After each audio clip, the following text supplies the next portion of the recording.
Hello viewers, இன்னைக்கு நம்ம பார்க்க போறது ஒன் பீஸ் எபிசோட் 491 பார்ட் 1.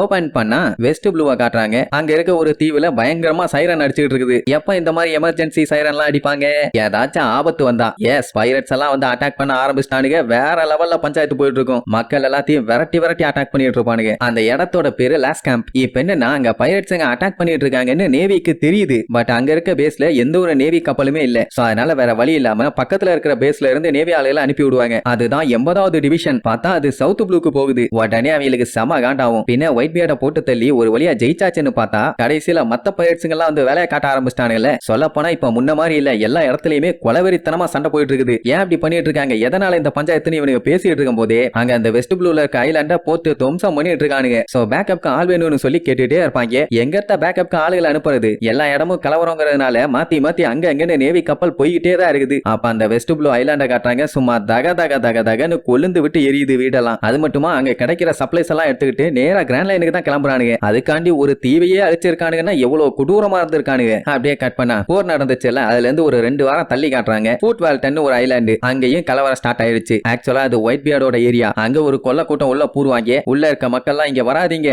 இது ஒயிட் பியர்டோட ஏரியா அப்படி இப்படின்னு எவ்வளவோ சொல்லுவாங்க. அவனோட கொடி சிம்பிள் எல்லாமே கிளின்னு கிழிச்சு வீசிட்டு அங்க இருக்க மக்கள் எல்லாத்தையுமே போட்டு பொலன்னு பொலந்து கட்டுவானுங்க. பாவம் எல்லாம் படாத பாடுபடுவாங்க. ஆனா காப்பாத்துறதுக்கு யாருமே இல்ல. ஒயிட் பியர்டு இருந்ததுனால தான் இவனுக்கு எல்லாருமே அடங்கி போயிருந்தானுங்க. இப்போ ஒருத்தன் போயிட்டான்னு தெரிஞ்சவனையே இப்ப இவனுக்கு கைவரிசையா காட்ட ஆரம்பிச்சிட்டானுங்க. இப்பெல்லாம் இவனுக்கு நேவி பவர் வந்து காட்ட மாட்டானுங்க. அதுலயும் ஒருத்தன் அப்படியே தவுண்டு போய் ஒயிட் பியர்டோட சிம்பலை எடுக்கிறதுக்காக கைய வைப்பான். அதுக்குள்ள ஒருத்தன் லபக்குன்னு அவனை தூக்கி நல்லா கேட்டுக்குங்க அண்ட் உங்க மண்டையிலேயே ஏத்தி வச்சுக்குங்க, இனிமேட்டு ஒயிட் பியர்டுன்னு ஒருத்தன் கிடையவே கிடையாது. இந்த ஐலாண்ட இன்னையில இருந்து ஆள போறது நான் தான் அப்படிம்பா. ஆள பார்த்தா நல்லா பண்ணி மாதிரி பெரிய சைஸ்ல இருப்பான். இவன் பேர் என்ன தெரியுமா, பிரவுன் பியர்டாமா. இன்னும் எத்தனை வண்ணங்கள் கடல்ல சுத்திட்டு இருக்குன்னு தெரியலையே. சோ இப்படி அவனுங்க உள்ள என்றான கொஞ்ச நேரத்திலேயே நல்லா புஷ்பாவன மாதிரி பூத்து குலுங்கிட்டு இருந்த அந்த ஐலாண்ட புஷ்வான மாதிரி புகைய வச்சுட்டு போயிட்டானுங்க. சோ இந்த போர் நடந்ததுக்கு அப்புறம் அதோட தாக்கம் உலகம் பூரா இப்ப தெரிய ஆரம்பிச்சிருச்சு. நேவியாளுங்க அவனை போட்டு தள்ளலாம் எல்லா பஞ்சாயத்தும் சரியாயிரும் நினைச்சானுங்க. ஆனா இப்பதான் பஞ்சாயத்தே ஸ்டார்ட் ஆயிருக்குது. அப்படியே கட் பண்ணி இங்க நம்ம ஆளுகளை காட்டுறாங்க. போவா, ஜின்பே, ட்ரஃபால்கர்லா இவங்க 3 பேருமே அந்த மெய்டன் தீவுக்கு போக பிளான் பண்ணிட்டாங்க. அதுக்காக அவங்களுக்கு குஜா கப்பலும் வந்துருச்சு. போவாவை பார்த்தோன்னே அதுல இருந்து அவளோட பைரட்ஸுங்க எல்லாம் ரொம்ப சந்தோஷப்படுவாங்க. இப்ப என்னன்னா இதுக்கப்புறம் இவானுக்கு இங்க வேற வேலை எதுவும் இல்ல.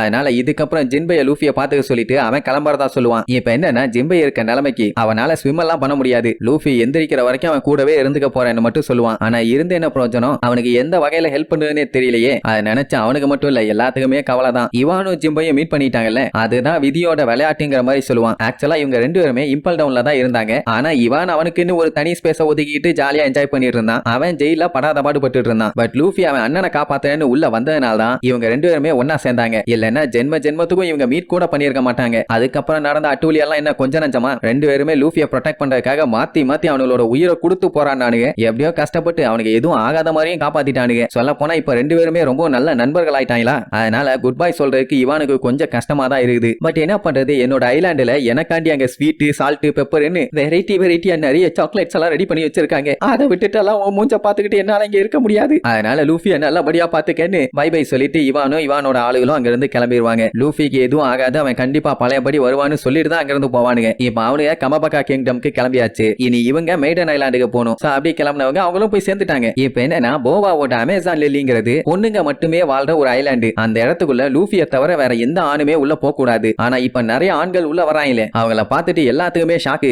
என்னது இது, ஆம்பளைங்க எல்லாம் உள்ள வராங்க, அப்படி எல்லாம் வரக்கூடாதே, இது தப்பாச்சே அப்படின்னு எல்லாம் அட்டாக் பண்றதுக்கு ஆரம்பிச்சிருவாங்க. அது தெரியாம இந்த லூசு பையில என்ஜாய் பண்ணிட்டு இருப்பானுங்களா. ட்ரஃபால்கர்லாம் தெளிவா சொல்லிடுவான், டேய் கொஞ்சம் அசந்தீங்கன்னா அவங்கள போட்டு தெளிவாங்க, கேர்ஃபுல்னு சொல்லிட்டு அப்படியே கண்ணை மூடிட்டே தலையை நவுட்டுவான். அப்படியே அம்பு வந்து சரக்குன்னு ஊத்தும். தலைவருக்கே தலையை ஏமிச்சிருக்காங்கன்னா அப்ப நம்ம நிலைமைன்னு சொல்லிட்டு திரும்புவானுங்க. ஏகப்பட்ட அம்பு சும்மா சடன்னு அவனுக்கு குத்த வரும். நல்ல வேலை அது எல்லாத்தையுமே போவா பைரட்ஸுங்க காலி பண்ணி விட்டுருவாங்க. அதுக்கப்புறம் தான் போவா வந்து சொல்லுவான், அவங்க எல்லாருமே நம்மளோட ஃப்ரெண்ட்ஸுங்க தான். லூஃபி இப்ப அந்த கப்பல்ல தான் இருக்கான். அவன் மென்டலாவும் சரி பிசிக்கலாவும் சரி ரொம்ப மோசமான நிலைமையில இருக்கான். ஏன்னா மரைன் ஃபோல்ல நடந்த சண்டை அப்படி சொல்ல போனா வால்வா சாவாங்கிற நிலைமையில இருக்கான். அவனை நம்ம குஜா கேஸ்டலுக்கு கொண்டு போய் எந்த அளவுக்கு நல்லபடியா பாத்துக்க முடியுமோ அந்த அளவுக்கு பாத்துக்கங்க. கூடவே அவளும் போய் இறந்துக்குவேன்னு சந்தோஷமா சொல்லுவா. ஆனா ஆனா அந்த டைம் அதெல்லாம் முடியாதுன்னு ஒரு சவுண்ட். யார் அந்த டாக் வாய்ஸ்னு பார்த்தா நம்ம தாய் கிழவி தெளிவா சொல்லிரும், லூஃபியை தவிர நான் யாரையுமே உள்ள அலோவ் பண்ண மாட்டேன்னு. ஏன்னா இந்த கண்ட்ரியோட பாலிசி படி எந்த ஆம்பளையுமே இந்த ஐலாண்டுக்குள்ள வரக்கூடாது. அப்படி வந்துட்டாங்கன்னா இந்த கண்ட்ரியோட ரூல்ஸே பிரேக் ஆயிருமே. அப்படி இப்படின்னு ஸ்ட்ரிக்ட்டா சொன்ன உடனே சரி ஓகேன்னு போவா என்ன சொல்லிடுவா, லூஃபியை பத்தி எந்த பஞ்சாயத்தும் இல்ல, அவன் கூட டாக்டர்ஸ் மட்டும் வந்தா போதும், வேற யாரும் வர வேண்டாம்பா. ஆனா கிளவி அவங்களே முடியாதுன்னு தான் சொல்லுவாங்க. ஏன்னா என்னதான் டாக்டரா இருந்தாலும் அவனும் ஆம்பளை தானே. அப்படி டாக்டர் தான் வேணும்னா நம்ம ஐலாண்ட்லயே எக்கச்சக்க சூப்பர் டாக்டர்ஸ் இருக்காங்களே, அவங்க கேர் பண்ணிக்குவாங்க. லூஃபியை மட்டும் கொடுத்துட்டு நீங்க கிளம்புங்கிற மாதிரி சொல்லுவான். ட்ரெஃபால்கர்லாம் சும்மா கெத்தா சொல்லுவான், எனக்கு அதை பத்தி எந்த ஒரு கவலையும் இல்ல. ஆனா என்கிட்ட என் கப்பல்ல இருக்க மெடிக்கல் எக்யூப்மெண்ட்ஸும் டெக்னாலஜியும் உங்ககிட்ட இருக்குதா, எங்க கொஞ்சம் காட்டுங்கம்மா. கிளவிக்கு என்ன சொல்றதுனே தெரியல. அண்ட் அது மட்டும் இல்லாம இப்ப பஞ்சாயத்து என்னன்னா, லூஃபிக்கு அடிபட்டு இருக்க காயம் மட்டும் ஓபன் ஆச்சுன்னா பையன் டெஃபினட்டா செத்துருவான். இதெல்லாம் உங்களுக்கு ஓகேன்னா லூஃபியை தாராளமா கூட்டு போங்க. உடனே போவாக்கு பீதி ஆயிரும், எது லூஃபி செத்துருவானான்னு. அது மட்டும் இல்லாம அதுக்கு நான் விட மாட்டேன்னு கதறிட்டு இருப்பா. அப்ப நம்ம ஜிம்பையும் தெளிவா சொல்லிடுவான், லூஃபியை அவன் இல்லாம காப்பாத்த முடியாது. அப்படி அவன் உள்ள வர மாட்டான்னா நாங்களும் உள்ள வர மாட்டோம், கிளம்புறோம், எங்களுக்கு அதை விட்டா வேற வழி இல்லங்கிற மாதிரி சொல்லுவான். ஆனா அங்கதான பஞ்சாயத்து என்னன்னா, இந்த இடத்தை சுத்தி ஏகப்பட்ட சீ கிங்ஸ்ங்க இருக்குதுங்க. இவங்க கிளம்புறேன்னு சொல்லிட்டு அது கிட்ட மாட்டி சண்டை போட்டுட்டு இருந்தாங்கன்னா லூஃபியோட உசுருக்கே ஆபத்து. அது மட்டும் இல்லாம இவங்க இந்த இடத்தை விட்டு மூவ் பண்ணி போனாலுமே நேவி ஆளுங்க புடிச்சு வச்சு செஞ்சிருவானுங்க. அதனால என்ன பண்றதுன்னு தெரியலையேன்னு மண்டையை போட்டு உடச்சிட்டு இருக்கும் போது கிளவி சரி ஓகே ஐலாண்டுக்குள்ள வராதீங்க, ஐலாண்டோட பேகிட்ட போய் இருந்துக்குங்க, அந்த இடத்துல சீ கிங்ஸ் எதுவுமே வராது, எந்த ஒரு பஞ்சாயத்தும் இல்ல. உடனே போவாக்கு செம ஹாப்பி. அப்படின்னா நான் லூஃபி கூட தான் இருப்பேன்பா. கிளவி செப்பல்ஸ் பிஞ்சிரும்னு சொல்லி கல்ல விட்டு அடிப்பா. உடனே போவாக்கு காண்டாயிரும், ஏ கிளவி தேவையில்லாம என் வழியில குறுக்க வர, அது உனக்கு நல்லது இல்லன்னு பச்சை பச்சையா திட்டுவா. அப்புறம் என்ன அவங்கள அந்த பக்கமா பே சைடு அனுப்பி விடுவாங்க. லேடிஸ்ங்க எல்லாத்துக்குமே நல்லாவே தெரியுது லூஃபியோட நிலைமை ரொம்ப மோசமா இருக்குன்னு. அப்படியே ஒரு 2 வாரம் போகுது, அவங்களுமே எந்த ஒரு பஞ்சாயத்தும் இல்லாம அங்கதான் இருக்காங்க. லூஃபிக்குமே ட்ரீட்மெண்ட் நல்லபடியா தான் போயிட்டு இருக்குது. என்ன இவங்களுக்கு தங்கறதுக்கு கொஞ்சோண்டு இடம் தான் இருந்த மாதிரி இருக்கும், ஆனா சாப்பிடறதுக்கு சாப்பாடெல்லாம் எக்கச்சக்கமா கொண்டு வந்து கொடுத்துட்டு போவாங்க. இந்த கிக்கியோட தலைமையில தான் இவங்க எல்லாத்துக்குமே இப்ப சாப்பாடு வந்துட்டு இருக்குது. அவளுக்கு மென்ஸுங்கனாலே சுத்தமா பிடிக்காது. அவனால அவ டீமாலு கிட்ட எந்த ஆம்பளைங்க கூடயுமே பேசக்கூடாதும்பா. அவனுங்க அட இதுல என்ன இருக்குதுன்னு கேஷுவலா பேசுவானுங்க. அவ காண்டாயி அங்க இருக்க டேபிளையே உடைச்சிருவா. அதனால எந்த அளவுக்கு ஸ்ட்ரிக்ட்டா இருக்கான்னு பாருங்க. எல்லாம் சோரே வேண்டான்னு அடிச்சு புடிச்சு ஓடிடுவானுங்க. அந்த டைம் மார்கரெட் நைஸா போய் ட்ரெஃபால்கர் லா கிட்ட லூஃபியோட கண்டிஷனை பத்தி விசாரிப்பான். அவனுக்கு அடிப்பட்ட காயங்கள்லாம் சரியாயிருச்சா, அவன் எந்திரிச்சிட்டானான்னு. அவன் இல்ல,